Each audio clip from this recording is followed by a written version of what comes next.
muchas gracias a Sergio, muchas gracias al campus de Soria de la UBA y gracias a los asistentes por viajar en este ciclo de conferencias y llegar a paisajes, a viajes imaginados, que por eso he puesto imaginarios, porque muchos de estos viajes que nos aparecen contados por los antiguos griegos son imaginados. No son reales, como bien van a poder ver, o no son reales en el sentido de que ellos, el que lo cuenta, no ha viajado, ¿no? Es decir, esa es la primera idea que quiero que tengamos en cuenta. Es decir, ahora los libros de viajes, los relatos de viajes, las películas de viajes, es algo pues muy habitual, es algo que atrae, ¿no? que van aumentando el número, pero pensemos que también en la antigua Grecia, en lo que es la civilización y lo que va a ser la literatura, que es lo que les voy a contar aquí, el viaje está muy presente, no solo en la historia, en la mitología, pero también en la literatura,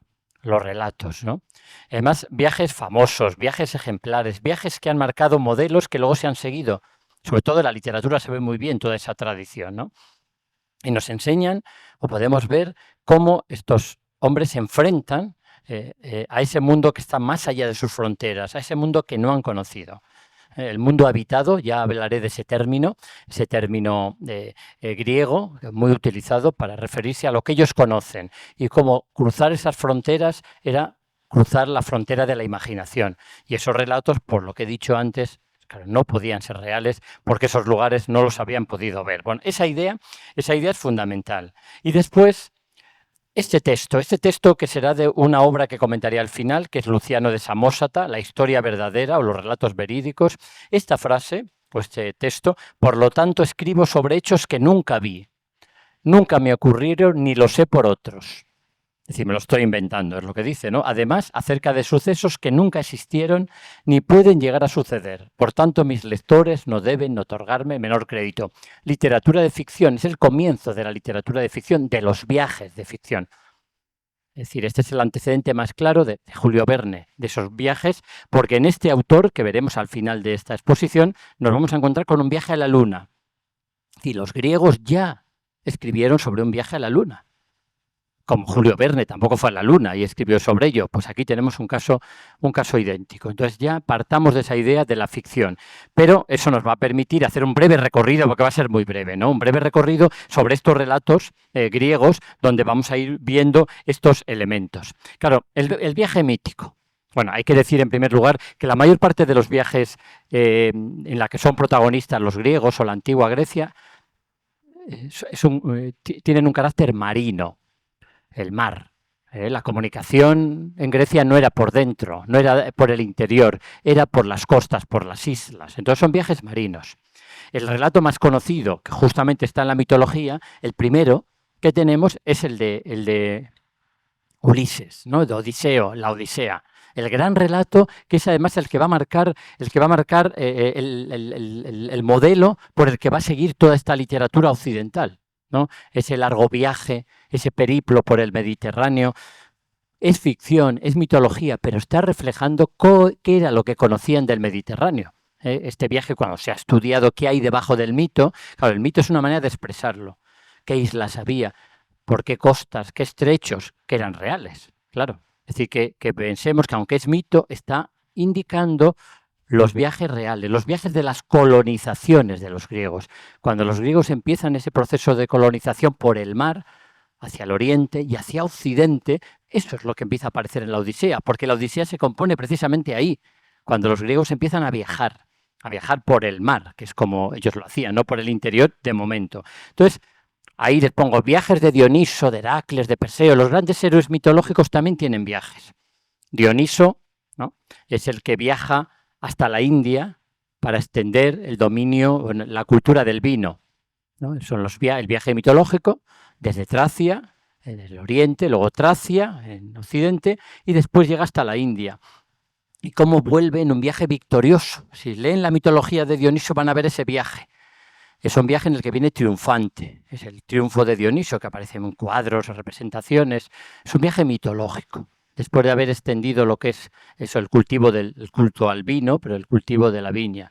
De Heracles, pues veríamos varios de sus trabajos. No me voy a detener en ellos, de Perseo, que llega hasta los confines del mundo también, ¿no? Viajes mitológicos, pero que representan lugares reales, ¿no? De una u otra manera. Y los más famosos, lo que les he dicho antes, el de Ulises, el viaje hasta Troya, el de los argonautas, que voy a mencionar ahora en la siguiente diapositiva, que es con Jasón, y, bueno, habría más en la mitología, pero estos son los fundamentales. El de Dioniso hasta la India, para que veamos el oriente, los de Troya por el mar, que aparece representado después por Ulises, y este de Jasón y los argonautas, que van a ver cómo ha cambiado ya el viaje mitológico.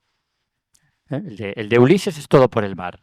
Pues verán que con Jasón ha cambiado. Esta es una imagen de la representación del triunfo de Dioniso, cuando vuelve desde la India, con las panteras que trae desde allí. Dioniso vuelve otra vez a Occidente, vuelve otra vez a Grecia de un viaje, claro, espiritual en parte, pero también un viaje real, ¿no? Que es toda esa extensión por esa zona. El caso de Ulises, que ya conocen, y este es el de Jasón y los argonautas, que es muy curioso, porque el viaje de Jasón, es decir, Jasón emprende un viaje desde aquí, al lado de Corinto, de Iolco, para llegar a conseguir el vellocino de oro, lo ven aquí al final, y luego tiene que regresar a su lugar. Consigue el vellocino, pero fíjense por dónde regresa. No regresa por el mar, regresa por el interior. Por el interior. Entra por el Danubio, por el Ister. Recorre por ríos, fíjense hasta dónde llega. Llega hasta el Ródano para entrar después a Italia. ¿Esto qué quiere decir? Que cuando se compone este mito ya se conocen esos lugares de interior. Ya no es la época originaria de donde los griegos solo viajan por el mar. Entonces es un viaje por el interior, por el mar, pero luego continúa el Danubio, etcétera. Es que recorre, fíjense, toda esa zona de Europa hasta el Ródano para bajar, llegar después al norte de África.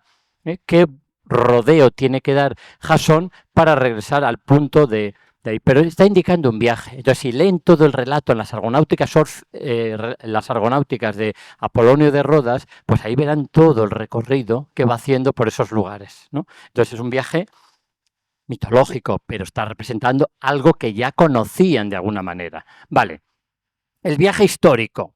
De esto no tampoco me extiendo porque prefiero extenderme algo en la ficción, en la literatura, en los libros realmente, ¿no? El viaje histórico, el más claro es el de Heródoto. El primer historiador, el padre de la historia, que nos cuenta precisamente ese relato del enfrentamiento entre griegos y persas, ¿no? Las guerras médicas, ¿no? Es el primer libro de historia. Es el que crea la palabra historia. La palabra historia en griego significa investigación, historia, ¿no? Significa investigación, porque él lo que quiere es ver los hechos, oír lo que le cuentan e investigar. Es decir, no contar cualquier relato, le contaban, lo veía e investigaba. Lo que es un historiador, había que verlo, es lo que ahora entendemos. Entonces, ahí tenemos ya el paso de ese viaje mítico a lo que es el viaje histórico, a lo que es el viaje real dentro de la historia. Claro, porque en Heródoto hay una descripción, ¿no?, de las islas, del imperio persa, porque la idea inicial de Heródoto era contar cómo era el imperio persa, cómo se había fundado, ¿no? Entonces, la historia precedente, entonces ahí nos relata la geografía, ¿no?, del lugar, la etnografía. Entonces sí, hay un viaje, hay un estar in situ e ir informándose de los hechos, de los lugares. Hay una descripción de los ríos, hay una descripción de las costas, de las montañas, algunas vistas por él, ¿no? Hay una autopsia clara y en otras no, en otras vemos que se lo han contado, pero hay un viaje, ¿no?, en la historia, para contar los hechos, contar cómo es el lugar donde tiene lugar todo ello, ¿no? Entonces, descripción de las tierras vistas a lo largo de un viaje. Es verdad que la mayor parte son por el mar, son descripciones de islas, de costas. Hay varios relatos de cómo relatan la costa, era así, era de esta manera, se veía, y una vez que entran en la costa empiezan a contar los pueblos que habitaban, que había. Entonces, es un viaje, pero completo, no solamente el descriptivo, sino con datos etnográficos de gran interés, ¿no? Bueno, es verdad que Heródoto, ahora vuelvo otra vez aquí, a ver, un momento, fíjense, esta es la imagen que tenían los griegos, originaria, donde la Tierra estaba rodeada por un gran río que era el océano. Un gran río que no tenía fin. Es decir, la Tierra era como una gran isla. Una gran isla, ahí la tienen, con los mares interiores. Pero realmente el océano era todo. Tenía podía tener dos denominaciones, que era el océano de Occidente, el Atlántico, y el otro océano, el Índico. Los océanos exteriores que llamaban, los mares exteriores, también hay en algunas obras los llaman así.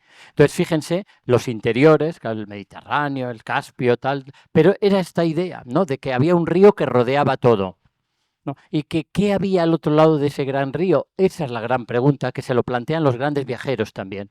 Como se plantearon los grandes viajeros desde aquí, ¿qué hay al otro lado del océano Atlántico? Y ese interés es lo que hizo emprender la navegación hasta el nuevo continente para los de aquí que no lo conocíamos, claro, nuevo no era. Bueno, pues aquí lo mismo. También hay ese interés, es que existía el mismo interés, lo único que no había medios para llegar al otro lado, pero se pensaba, ese autor que le he citado antes, que luego leeré, que al otro lado había territorio y había población.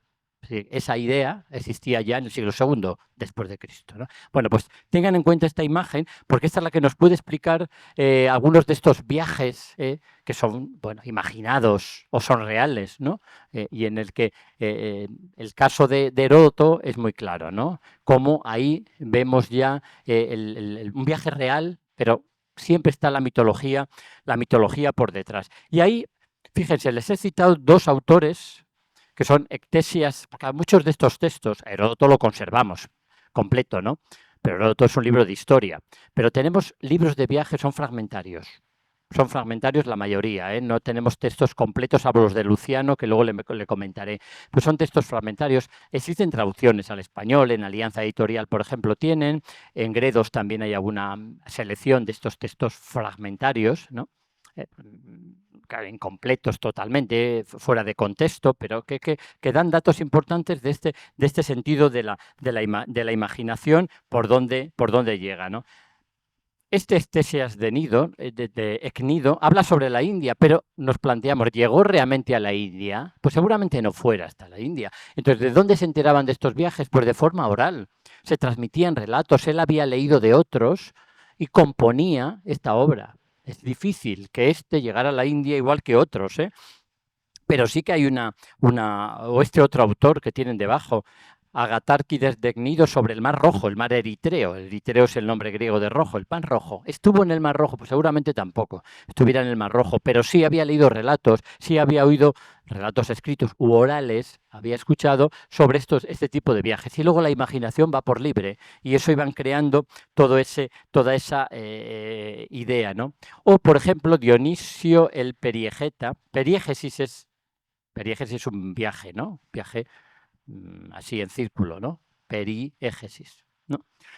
Entonces, este describe la tierra habitada, es el título de la obra. De esta le voy a leer un texto muy breve, pero es una descripción que parece que está hecha con un mapa delante o desde arriba. Por eso el mapa que les he puesto antes, ¿no? Parece que es aérea. Intenta describir los continentes. Está claro que él no pudo hacer ese viaje. Pero sí que ha podido leer, sí que ha podido escuchar esas tradiciones que le llevan precisamente a poder componer este relato, ¿no? Porque describe ciudades, pueblos que ya no existían en ese momento. No existían, porque este autor es de la época de Adriano, Dionisio el Periegeta, siglo II después de Cristo, ¿no? Y luego eso, la vista aérea, la sinóptica, ¿no? Sin necesidad de viajar también, ¿no? Parece que es un viaje espiritual, ¿no? Que además va del confín occidental, desde las columnas de Hércules hasta el confín oriental, las columnas de Dioniso. Recuerden el que llegó a la India. Claro, Hércules en el occidente, justamente donde estamos ahora, en la península, esto era los confines del mundo, en la parte occidental. Aquí estaba el Jardín de las Hespérides. Hespérides, el nombre antiguo de España, Hespérides. Entonces, aquí era el final. Dioniso baja aquí, Hércules viaja aquí y Dioniso a la India, los extremos que ellos conocían. Repito, conocían. Lo que no conocían, y que no les había llegado por ninguna fuente, pues no lo podían encontrar. Entonces, ese texto, por ejemplo, empieza así: comenzar a cantar la tierra y el vasto mar, los ríos, las ciudades y las tribus innumerables de los hombres, recordaré el océano de profunda corriente, pues de aquel se extiende toda la tierra como una isla inmensa. Lo que les he dicho antes, ciertamente no enteramente circular de parte a parte, sino que por separado en punta avanza hacia los caminos del sol, parecida a una onda. Aunque es una sola, los hombres la dividieron en 3 continentes, 3, que es lo que conocían ellos entonces. El primero, Libia, es África, ¿no? A continuación, Europa y Asia. Ciertamente, Libia está separada de Europa por una frontera oblicua en los límites Gadira, Cádiz, ¿no? Y la boca del Nilo, donde se encuentra el recodo de Egipto. Bueno, va describiendo. Luego va hablando de Asia, del Caspio, del mar Eusino. Aquel lo llamaron frontera de Europa y Asia, otro istmo, pero ya ven, los continentes que conocían, como todo está rodeado por el océano y cómo, bueno, pues es artificial la división, ¿no? Pues esto lo hace este autor, que lo está viendo como en un mapa, ¿no? Este autor. Entonces ya vean el relato, sí, imaginado, por una parte y por otra. Y este otro de aquí abajo que les he señalado, Arriano de Nicomedia, el periplo del Ponto Eusino, ¿no? Esa separación que hay entre Europa y Asia, ¿no? En esa zona, ¿ya? Que ahí aparece. Vale, fíjense ahora, este es el mapa que les he colocado antes, los hiperbóreos, de eso hablaré luego, hiperbóreos, los hiperbóreos son los que estaban en el norte. Es raro el viaje que llega al norte. El norte era el lugar oscuro, más tenebroso, más que el occidente donde viene Hércules. Bueno, luego lo comentaré, pero que tengan en cuenta esta idea que les he puesto ahí. Bueno, los logógrafos jonios, que es de donde se inserta Jonios, de la zona de Jonia, lo que es la costa de Asia Menor, la actual Turquía, que mira hacia Europa, las costas, ¿no? Ahí es donde empiezan estos periplos de viajes. Ahí es donde están los colonizadores. Ahí es donde Heródoto empieza a componer su obra, ¿no? Ahí es donde está toda esa curiosidad del viajero, de los nuevos pueblos. Claro, es que las colonizaciones fueron eso, entrar en contacto con nuevos pueblos, con nuevas realidades, con nuevos paisajes, nuevos animales, nuevas plantas, nuevas culturas. El viaje.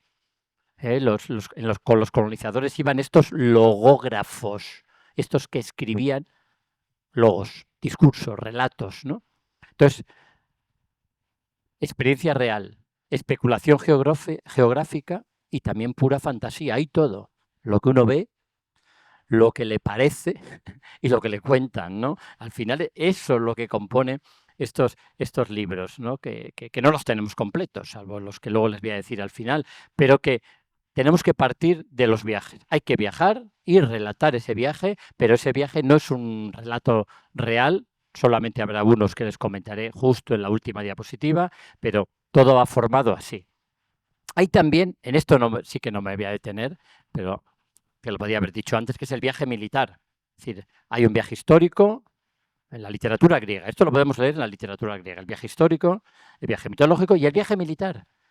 Sobre todo hay uno que es el más importante. Aquí les he señalado las campañas militares que se llevan a cabo dentro del Imperio Persa, Genofonte. Ese es un historiador que escribe la Anábasis, que lo que nos va a contar, es decir, es un grupo de griegos que entró en el Imperio Persa para apoyar un problema dinástico, a uno de los dos que se disputaban el ser el rey persa, ¿no? Entonces, esos griegos que pierden regresan y todo el viaje de regreso, que es la anábasis quiere decir en griego subida hacia el mar, viniendo desde Persia. Entonces, es un relato, sí, de un viaje de regreso, de perdedores, y va describiendo el lugar. Va describiendo el lugar, las sensaciones, los lugares por donde van. Bueno, pues ese es un relato. Pero el más importante, sin duda, es el de Alejandro Magno. A ver, Alejandro Magno dio lugar a una enorme literatura en la que el protagonismo eran sus conquistas. Sus conquistas por lugares maravillosos, fantásticos, desconocidos. Se describen sus victorias, pero se describe el lugar, los pueblos, las tradiciones, ¿no? Porque es el camino hacia Asia. Y Asia es lo que ha fascinado, fascinaba a los griegos, el Oriente y sobre todo, claro, Alejandro Magno llega hasta el norte de la India, hasta lo que es ahora Afganistán, hasta allí llegó, hasta Afganistán. No bajó después ya a lo que es a la península, pero allí hay ciudades que llevan su nombre todavía. llevan su nombre. Entonces, ese viaje real, que es un viaje real, es después recogido en la literatura como pura fantasía. Hay una obra que es el libro del Vida y Hazañas de Alejandro Magno, es una obra del siglo II. Se están dando cuenta, la mayoría de estas obras son del siglo II después de Cristo. Esa obra está traducida al español, es una obra en griego atribuida falsamente a Clemente, que era el que le acompañaba como secretario, pero es una obra seudónima totalmente. Entonces, en esa obra van a ver estos viajes por la India y van a ver, claro, hechos portentosos que son irreales. Se van a encontrar, describe personas que tenían solo un ojo, otros que tenían muchísimo pelo, otros eran gigantes, otros eran enanos, como los viajes de Gulliver, igual. Entonces, es todo el relato de las conquistas de la India, de todo ese territorio hasta llegar a la India, porque claro, primero pasa por Babilonia, ¿no? Persia, hasta llegar a la India, todos esos lugares, y luego el regreso. Entonces, toda esa conquista está llena de fantasía, está llena de relatos de lugares que no existen, que existían así, pero no, que existían, pero no como los cuenta él.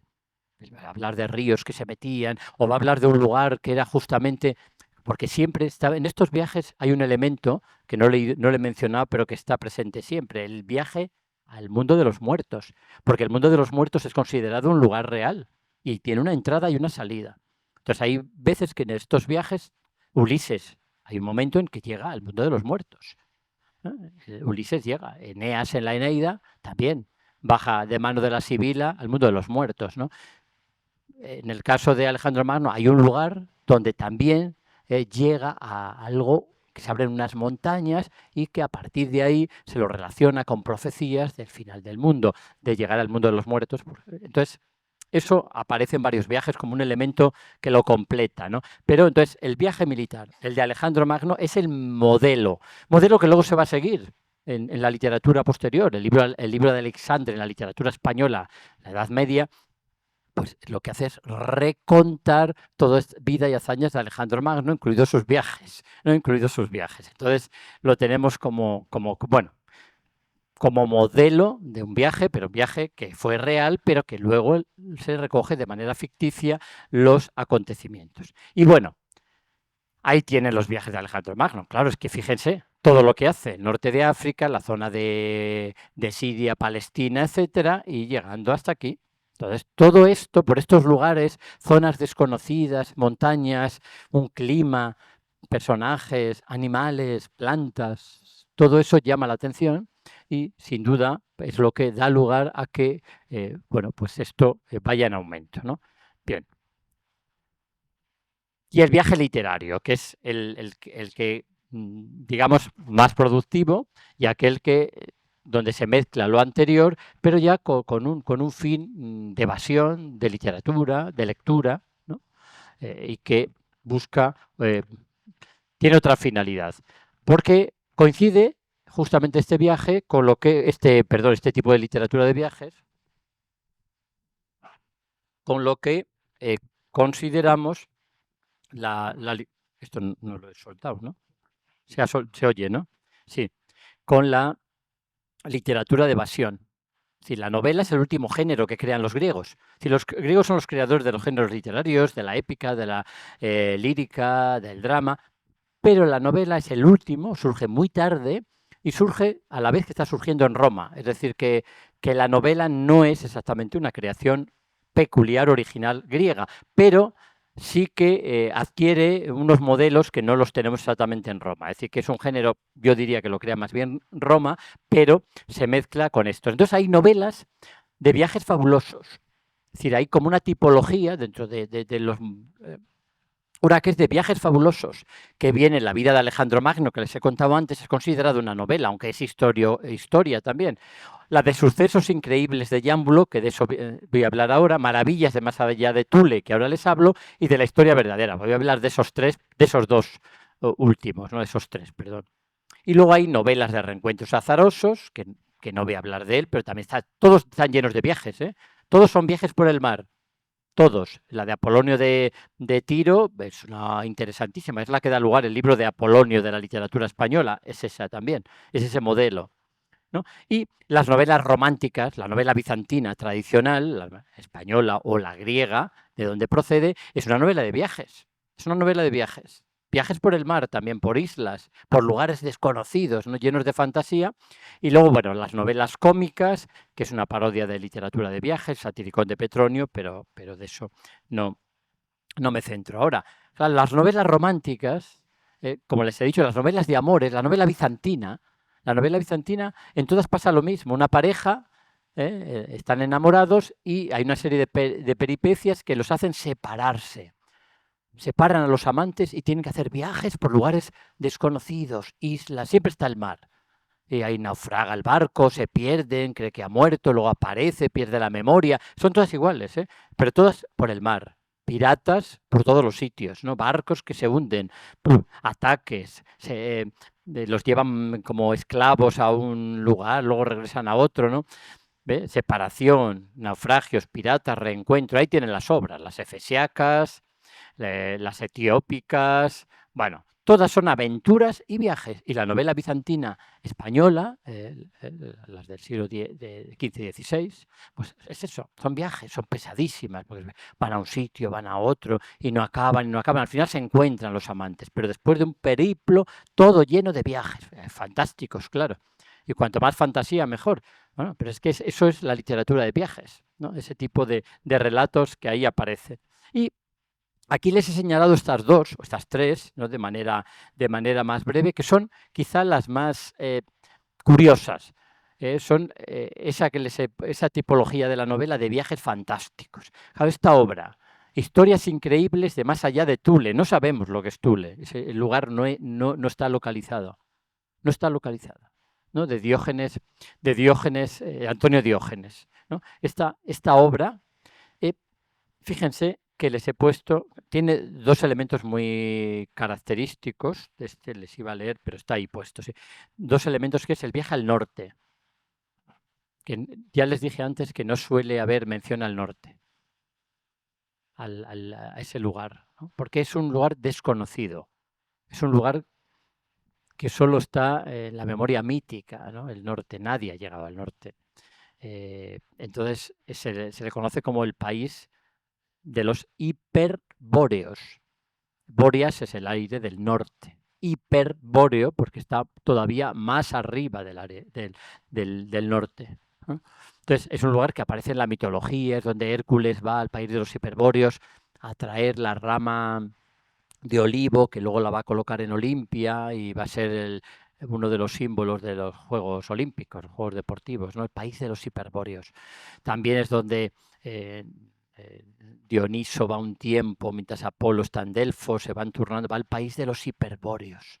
País de los hiperbóreos, no, va Apolo, perdón, al país de los hiperbóreos. Entonces, es un país, es algo que está al norte, oscuro, ¿no? Pues ahí lo tenemos, en este caso, ¿no? En esta obra, ¿no? Recogido, y del norte les he señalado aquí otra obra, luego hablo de lo de la luna, que es Hecateo de Abdera. Hecateo de Abdera también tiene una obra que es acerca de los hiperbóreos del norte, que no era lo habitual, pero algo nos habla de esa zona, ¿no? Es un pueblo nórdico que está situado más allá, es lo que dice, de la Céltica. La Céltica lo he puesto antes en el mapa, si lo recuerdan aquí, en el mapa de ellos, los celtas, pues más allá, ¿no? Ahí es donde está situado. Claro, piensen que más arriba está el océano, nos salimos, ¿no? Pero dentro de lo que es la isla esta, ¿no? El territorio. Entonces está situado más allá, aquí, ¿no? Más allá de la Céltica, es lo que dicen, en el océano septentrional, es decir, en la parte norte del océano. También hay otro autor que no les he puesto ahí, Piteas de Mesalia, también relata en el siglo IV a.C., este es bastante antiguo, un viaje hacia el norte, ¿no? Este era un matemático y a la vez era un navegante, un astrónomo, bueno, pues todas estas cuestiones unidas que le llegan a... Este que no les sí, he puesto ahí el nombre, ¿no? Sí, está ahí abajo, es verdad. Sobre el océano. Este es importante también para nosotros porque es el primero en el que vemos la descripción de la costa norte de Iberia. es decir, el Cantábrico. Ahí lo tenemos ya descrito, ¿no? Es el litoral norte y el oeste de la península ibérica, el norte y el oeste de la península ibérica. Piensen que esto era el final. Aquí estaba la mitología, porque después entraba al inframundo, ¿no? Entonces, piensen que este era el final. Entonces, este, en cambio, pues viaja, no sabemos si viaja o no, pero que describe esa zona y también describe, claro que no ha podido llegar, la isla de Gran Bretaña, describe las costas y describe también Jutlandia, es decir, Dinamarca. Ahí tenemos descripción en este autor, siglo IV antes de Cristo, descripción. Lo que les he dicho antes, no ha podido viajar ahí, vamos, prácticamente seguro, pero sí ha recibido, ha leído o le han contado historias de navegantes que han llegado por esas zonas y con eso va haciendo todos esos relatos. Y es que ahí los tenemos. Es decir, que este autor habla de esas zonas, ¿no? Piensen de estas muchas hipótesis que hay sobre la Odisea, una de ellas que yo leí hace tiempo sin base, yo no vi, pero hablaban de que era un libro en clave para llegar al ámbar del sur de Gran Bretaña, ¿no? Como era toda una ruta, un camino, para poder llegar, cruzar el estrecho y llegar hasta esa zona. Así que eso parece que estaban en las cabezas de los que escribían o de los que relataban estos viajes, ¿no? Bueno, pues ahí tienen este texto, un texto tomado de Antonio Diógenes sobre ello, las maravillas increíbles de más allá de Thule, que vio durante su viaje, diciendo que vio incluso las cosas que suponen los estudiosos de astronomía, como el que es posible para algunos hombres vivir bajo el punto más alto de la Osa Mayor y que allí hay noches de un mes. Allí hay noches de un mes, la oscuridad, ¿no? Y noches de menos y de más de medio mes. Y lo que es más extraordinario, noches de un año. Y no solo se prolonga hasta la noche, sino que también al día le ocurre lo mismo. Abajo. Y lo más increíble de todo, que caminando hacia el norte llegaron a las proximidades de la Luna. La idea de que está al norte la Luna. A una tierra brillante de claridad y que una vez allí vieron lo que es natural, que vea quien ha imaginado antes tal exageración de invenciones.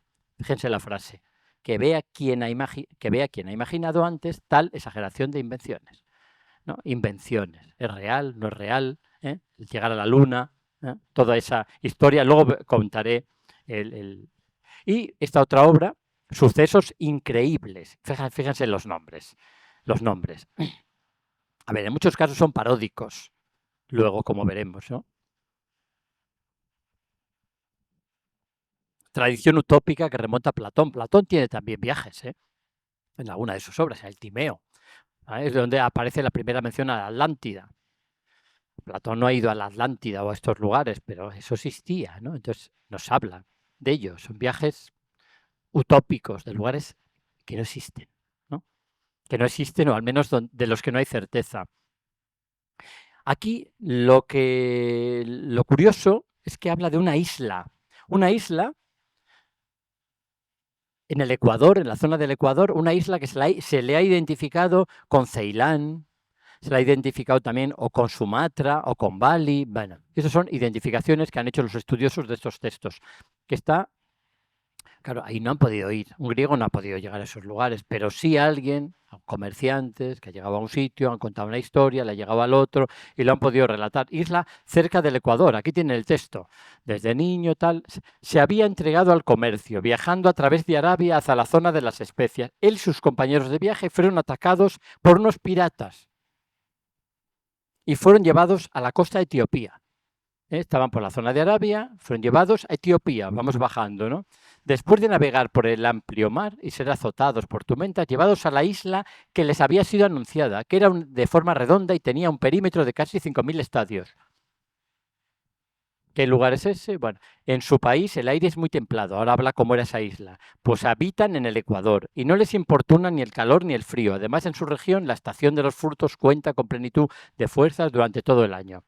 Bueno, Arabia, Etiopía, y luego siguen bajando. Entonces se le ha calculado que los que han estudiado el texto así al detalle, pues lo han querido ver así. Pero habla de lugares que seguro que no ha podido ir ese griego que lo está contando, ¿no? Y además, luego los relatos, que no he querido entrar en ellos, si son en primera persona, si son en tercera, ¿no? Hay veces que se confunde, pero aquí es desde niño, había estado él, está contando a alguien lo de él, otras veces es él mismo, el que cuenta lo que le ha pasado a él, ¿no? Que es lo que voy a ver, que es el que voy a ver ahora, que es con el que vamos a acabar, ¿no? Llegamos a esta obra de Luciano de Samosata, el que les puse al principio que decía, yo cuento, lo que voy a contar es todo ficción, no existe y no se lo crean ustedes. Él lo dice y fíjense cómo titula a la obra, Historia verdadera o relatos verídicos. Es un nombre totalmente paródico, ¿no? Porque lo que va a contar, él dice que no es verdad, lo ven, y lo llama historia verdadera, no lo llama historias increíbles, historias fantásticas, lo podría haber llamado, no, llama historia verdadera justamente para decir que no es verdad, ¿eh? Relatos verídicos, ¿no? Eso es una parodia de los libros de viajes, esta obra, como el Quijote es una parodia de los libros de caballerías, es igual, es una obra paródica que se intenta burlar de estos que cuentan historias y dice que son verdades. Él dice, no, yo lo que voy a contar no es verdad, pero es el comienzo de la literatura de ficción, donde el autor lo dice, lo que voy a contar es ficción. A ver, Julio Verne lo que contaba era ficción, no decía voy a contar algo que es verdad, no, es ficción. La palabra griega de ficción es plasma, plasma, la misma que se utiliza para plástico, ¿no? Para modelar. Eso es la palabra griega de ficción, plasma. Los griegos no tenían una palabra para denominar la novela. La llamaban, una de las opciones era plasma, que es ficción. Algo que no es real, pero no es mitología, es algo que puede parecer real. Eso es plasma. ¿Eh? Lo modelamos como nos parece. Entonces, ahí tenemos esta es obra del siglo II también, y es ese viaje a la Luna. Es un viaje a la Luna. Fíjese, donde nos encontramos con unas aventuras les pongo algunas de ellas, todo lleno de aventuras. Esto está traducido, lo tienen publicado en la editorial Gredos y tienen también publicado en alguna editorial más ahí, ¿eh? Estaba en Editora Nacional hace años, pero yo creo que hay alguna más. Pero bueno, en editorial Gredos lo tiene. Fíjense las aventuras que aquí les he puesto, ¿eh? Por poner algunas. Por un río de vino, peces llenos de vino, mujeres con raíces de viña, están plantadas así con los brazos, pero que las piernas están metidas, el viaje a la luna, las costumbres de los selenitas, los que habitan la luna, tienen también la ballena, la historia de la ballena, de estar dentro, la que tenemos en Pinocho, la que teníamos en Jonás, también lo mismo, meterse dentro de una ballena y estar dentro. Esa historia aparece aquí. Islas que flotan, navegación por un mar de hielo, toros con cuernos debajo de los ojos, hombres con pies de corcho, un río de leche y muchas más. Yo aquí navegar por copas de los árboles, falonautas. ¿Qué es esto de falonautas? Es una cosa un poco curiosa. A ver, falo, ya sabemos lo que es, los hombres pues, se agarraban a él y así navegaban. Se lo imaginan, ¿no? Podría haber traído, es que la imagen no he encontrado, ¿eh? Así de la época. Pero aparecen así. Como si van montados en una canoa, pero la canoa son ellos mismos, entendido, ¿no? Sí, sí, es así, falonautas. ¿Eh? Y el Tártaro, el mundo de los muertos también, el mundo de los muertos. Tienen que viajar al mundo de los muertos, entre otros. Pero me interesa el de la Luna. Les voy a contar, les voy a leer algo sobre este viaje de la Luna, que es con lo que vamos a acabar, ¿no? Un viaje de la Luna, pero fíjense cómo es este viaje. Es que está aquí. Empieza así. Inicié mi navegación un día desde las columnas de Hércules. En este barco que van estos griegos, van a cruzar el estrecho de Gibraltar, en las columnas de Hércules, ¿no? Rumbo al océano de Occidente, con viento favorable. El motivo, fíjense en esto, el motivo y propósito de mi viaje era mi gran actividad intelectual, mi afán por los descubrimientos y el deseo de averiguar qué era el final del océano y qué pueblos vivían al otro lado. Es decir, que este tenía la idea de que al otro lado del océano Atlántico, el occidental, nosotros lo traduciríamos como Atlántico, ¿no? Había gente, había habitantes, había habitantes. Es decir, esa idea, y por eso él emprende el viaje. Es que fíjense, vamos a ir, cruzamos el estrecho de Gibraltar, las columnas de Hércules, nos adentramos en el océano para llegar al otro lado, para ver qué hay al otro lado y para ver quiénes habitan, porque él quería conocer. Preparé abundantes víveres, bueno, prepara tal, los que van con él, que van 50 compañeros, inician un viaje, tal, pero resulta que este viaje se complica. Estamos con Julio Verne, ¿no? Y se complica y hacia el mediodía, cuando ya no se divisaba la isla, fíjense que van por el océano Atlántico, ¿no? sobrevino de repente un tifón que hizo girar la nave, la imagen que les he puesto antes, y elevándola por el aire unos 300 estadios ya no la dejó descender al mar, sino que hallándose en las alturas sopló un viento sobre su velamen y la arrastraba a vela hinchada.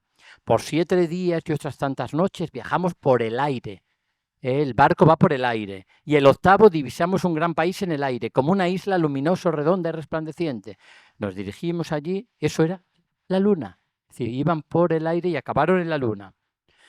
Por el día no divisábamos nada, pero por las noches empezamos a ver otras islas próximas, unas más desde la luna, ¿eh? Islas que no eran islas, eran astros, ¿no? De color semejante. Vimos también vimos debajo, fíjense, estamos en la luna, vimos debajo otro país con ciudades, ríos, mares, bosques y montañas y dedujimos que era la Tierra. Es decir, desde la luna ven la Tierra. Decidimos seguir avanzando y fuimos detenidos. Fíjense quién los detiene. No son naves que vayan vigilando el espacio, son cabalgabuitres. Iban como policía montado en buitres. Era el control, las policías del espacio. Bueno, pero vean la imaginación, cómo lo utilizaban. En ese momento no iban a imaginar naves. Entonces sería demasiado, ¿no? Entonces se encuentran que hay una guerra de astros, hablan con el rey de la luna. Bueno, es todo hay un conflicto y después de mucho tiempo ya les hacen regalos y les dejan bajar otra vez a la Tierra, ¿no? Les dejan bajar a la Tierra. Pero ven, ¿no? Cómo se ha utilizado la imaginación para llegar a la luna, usando bueno, pues esas fantasías de viajes anteriores, pero que todo ello bueno, pues les pone en una tradición que ya existía literaria, no de relatos de viajes donde había algo real, claro. Pero este caso de Luciano, pues de real no puede tener nada. Pero él lo dice al principio, yo lo que voy a contar no es real. Los demás no lo decían, él lo dice con toda claridad. Lo llamo historia verdadera, pero lo que voy a contar no es verdad. Es que es lo mejor. Entonces, por eso, cuando el que lee el relato sabe que está en una literatura de evasión, en una literatura que está orientada justamente a eso, a bueno, pues la fantasía, ¿no? Pero que no está intentando engañar, que es lo que él decía. Bueno, ya simplemente ahí vean las aventuras y muchas más. Y esto es bastante breve, este librito es muy breve. Está incluido en las obras completas de Luciano y ocupa muy poquito. Estos relatos verdaderos son dos capítulos, 2 libros. Bueno, esto es lo de la luna, el texto que he leído antes, conjeturamos que era la Tierra y llego, y con esto lo dejo, como además de estos viajes fantásticos, de estos viajes imaginados, de estos viajes irreales, también los griegos escribieron guías de viajes auténticas.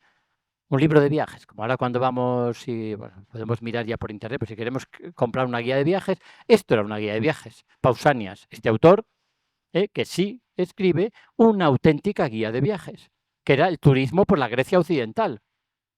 Este iba relatando la distancia que había entre las ciudades, lo que había en cada lugar, contaba la historia, contaba, pues el templo este fue construido por tal cual. Y entonces esto es un relato de un viaje real, porque esto lo hacía él, iba anotando.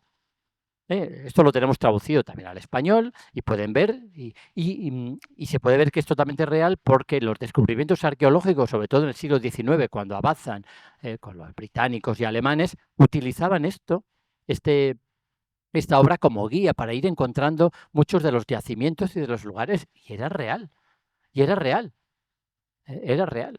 Igual que Troya se describió con las memorias de Homero, Schliemann leía a Homero y con eso lo encontraron.